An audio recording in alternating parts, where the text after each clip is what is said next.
මෙන්න විශේෂ ප්‍රවෘත්තියක් අපි ඔබට ගෙනෙන්නයි මේ සූදානම් වෙන්නේ. ඔබ දන්නවා ශ්‍රී ලංකා පොලිසිය දේශපාලනය මුදා ගැනීමේ ජාතික සංවිධානයේ සභාපති වගේම නිර්මාතෘ අජිත් ධර්මපාල මහතාට අයත් IODPP කියන YouTube channelය යම් පිරිසක් විසින් සාහසිකව channelය strikes ගහලා ඒක නැති කරලා තියෙනවා. මේ සම්බන්ධව අපිට ඇත්තටම අපිට දේශපාලන මතය හෝ දේශපාලන කියවීම පිළිබඳව මම කතා කරන්න යන්නේ නැහැ. නමුත් ඕනෑම පුද්ගලයෙකුට Tamanට අයිතියක් තියෙනවා. Taman නියෝජනය කරන මතය එහෙම නැත්නම් Taman නියෝජනය කරන පක්ෂය ඒ මතය සම්බන්ධව කතා කරන්න.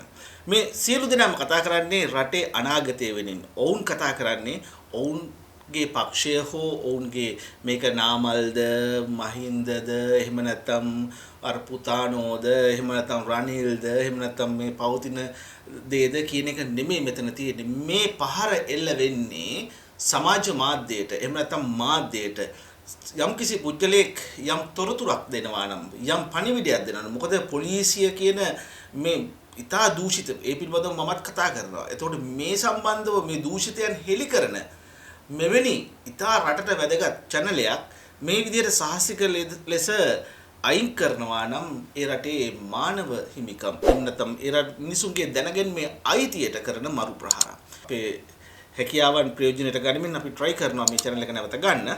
එතකන් ඔබට බලන්න පුළුවන් මේ ලංකා දවස කියන YouTube channel එක තුල එතුමාගේ වැඩසටහන් යනවා. ඒ නිසා ලංකා දවස channel එකත් ඔබට subscribe කරන්න පුළුවන්. මම link එක පල්ලෙහාන් දාන්නම්. ඒ නිසා මේක ලංකාවේ සමාජ මාධ්‍යයට එල්ල කරන ලද මරු ප්‍රහාරයක්. මේ මරු ප්‍රහාරය දිගින් දිගටම සිදුවී නොයුතු දෙයක්. මම නැවත කියනවා ඕනෑම කෙනෙකුට තමන්ගේ අයිතියක් තියෙනවා තමන්ගේ මතය ප්‍රකාශ කරන්න. ඒවාට ගැලපෙන්නේ නැත්නම් මේවා ටීවී නෙමෙයිනේ.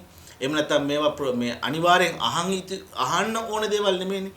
ඔබට ඔබගේ මතයට ගැලපෙන්නේ නැත්නම් ඒක අහන්න එපා. මාගේ channel එකෙන් මම කතා කරන්නේ කිසිම දේශපාලනයකින් තොරව. එතකොට සමහර විට ඒක දිරවන්නේ නැතුව ඇති. එහෙමනම් ඒක මේකට ස්ට්‍රයික්ස් ගහලා හරියන්නේ නැහැනේ.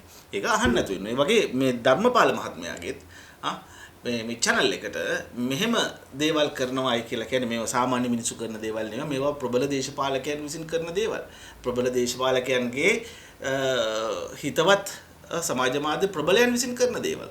ඒ නිසා මේවා සම්බන්ධව ඉතාමත්ම අපි තරයේ හෙලා දකිනවා. ඒක නිසා අපි ඉල්ලා සිටිනවා මාගේ මතය වෙනස්, ඔහුගේ මතය වෙනස්. නමුත් ඔහුට කතා කිරීමේ අයිතිය තිබිය යුතුයි. ඒ නිසා මේ පල්ලෙහා link එක තියෙනවා. මේ ලංකා දවස කියන channel එක subscribe කරලා ඔහුගේ කතා සුපුරුදු විදිහට මහන්න. ගිහින් එන්න මම සනි.